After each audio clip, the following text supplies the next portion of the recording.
तो दोस्तों सेबी के जो स्ट्रेस टेस्ट होने वाला था उससे पिछले एक हफ्ते से मार्केट में बहुत ज्यादा चर्चा हो रही थी कि स्ट्रेस टेस्ट का जो ऐलान किया गया था स्पेसिफिकली स्मॉल कैप और मिड कैप फंड्स में, उसके रिजल्ट्स अभी यहां पर आ चुके हैं। अब क्या ये जो स्ट्रेस टेस्ट है इससे स्टॉक मार्केट पे कोई असर आएगा? क्या स्टॉक मार्केट में फिर से क्रैश देखने को मिलेगा?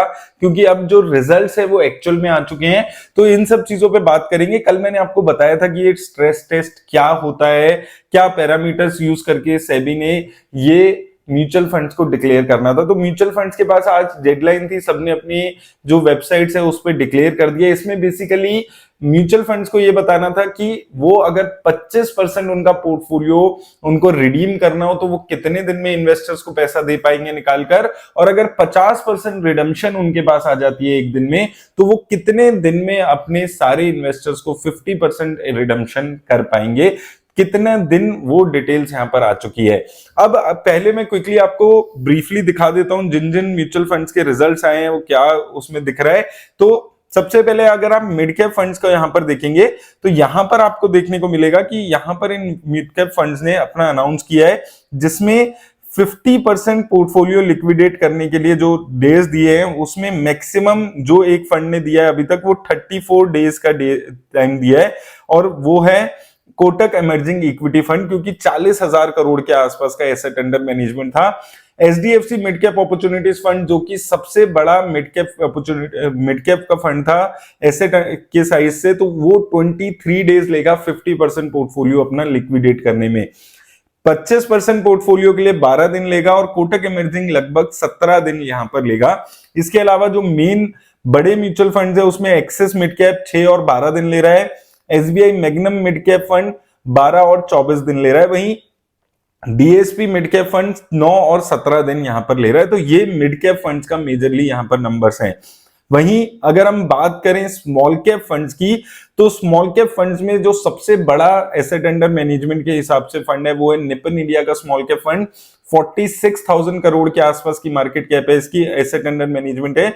ये 27 दिन लेने वाला है 50% अपना पोर्टफोलियो लिक्विडेट करने के लिए, और 13 दिन लेगा ये अपना 25% पोर्टफोलियो लिक्विडेट करने के लिए। एचडीएफसी स्मॉल कैप यहां पर 42 डेज लेगा अपना पोर्टफोलियो 50% लिक्विडेट करने के लिए। एसबीआई स्मॉल कैप काफी नामी पोर्टफोलियो है इसका, 60 डेज लगभग 2 महीने लगा देगा ये, अगर आप इससे 50% पैसा अगर सारे इन्वेस्टर्स निकाल लेते हैं, और 1 महीना लगभग 30 डेज लग जाएंगे अगर इसको 25% पोर्टफोलियो अपना रिडीम करना है। लिक्विडेशन के मामले में यहां पर एसबीआई स्मॉल कैप सबसे ज्यादा दिन लेते हुए नजर आ रहा है। इसके बाद एक्सिस स्मॉल कैप लगभग 28 दिन लेगा 50% पोर्टफोलियो के लिए, और 25% पोर्टफोलियो के लिए 14 दिन के आसपास। क्वांट स्मॉल कैप, जिसमें डाउट आ रहा था बहुत ज्यादा रिस्की फंड होता है, क्या ये अपने पैसे निकाल पाएगा, कितने इलिक्विड स्टॉक्स में पैसा लगा रहा है, तो 11 दिन लेगा ये 25% पोर्टफोलियो लिक्विडेट करने के लिए, और 22 दिन लेगा ये अपना 50% पोर्टफोलियो लिक्विडेट करने के लिए। एचएसबीसी वगैरह यहां पर आपको देख सकते हैं। तो मेजरली जो ये फंड्स हैं इसमें आपको देखने को मिल रहा है सबसे ज्यादा एसबीआई स्मॉल कैप फंड लेने वाला है 60 डेज का पीरियड, और एक्सिस स्मॉल कैप 28 डेज के आसपास। और जो क्वांट स्मॉल कैप है काफी फेमस है, सबसे अच्छी रिटर्न्स देने वाला फंड में से एक फंड है, ये लगभग 22 दिन लेने वाला है अपना पोर्टफोलियो रिडीम करने के लिए 50%। अब दोस्तों यहां पर दूसरी चीज यहां पर हमें समझनी है कि ये रिजल्ट्स आ चुके हैं, मेजरली जो बड़े म्यूचुअल फंड हाउसेस थे सबने अपने रिजल्ट्स अनाउंस कर दिए हैं।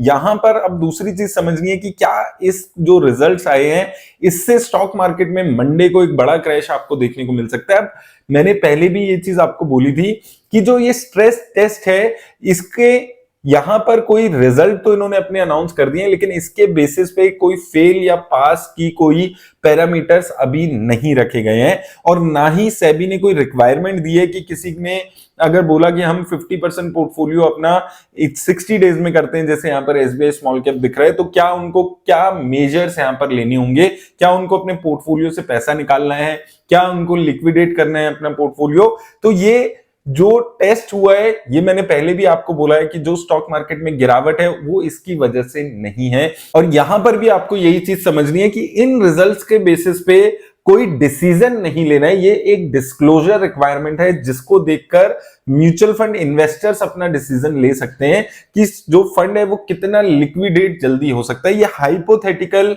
सिचुएशन है क्योंकि मार्केट में अभी तक कभी ऐसा नहीं हुआ कि एक दिन में 50% पोर्टफोलियो लिक्विडेट करने के लिए आ जाए किसी भी म्यूचुअल फंड के पास।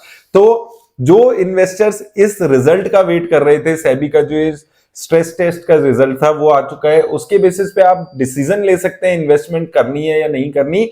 लेकिन इसके बेसिस पे स्टॉक मार्केट में क्रैश की उम्मीद आपको नहीं रखनी है। जो स्टॉक मार्केट में क्रैश आ रहा है उसका एक ही रीजन है जो मैं बार बार बोल रहा हूं, जो स्मॉल कैप और मिड कैप फंड्स हैं, जो कंपनीज हैं, उसमें ओवर वैल्यूएशन सबसे बड़ा रीजन है। तो इस स्ट्रेस टेस्ट से घबराने की जरूरत नहीं है, इससे आपको एज ए इन्वेस्टर्स कोई स्ट्रेस लेने की जरूरत नहीं है। म्यूचुअल फंड इन्वेस्टर हैं तो आपके पास एक डिस्क्लोजर का ऑप्शन आ गया है जिसको देखकर आप अपना म्यूचुअल फंड में इन्वेस्ट करने का डिसीजन ले सकते हैं, लेकिन इससे कोई भी मार्केट में सेलिंग की बात नहीं आने वाली। तो आपको इस स्ट्रेस टेस्ट से किसी भी तरीके से डरने की जरूरत नहीं है। उम्मीद करता हूं आपको हेल्प मिलेगी इस वीडियो से। धन्यवाद।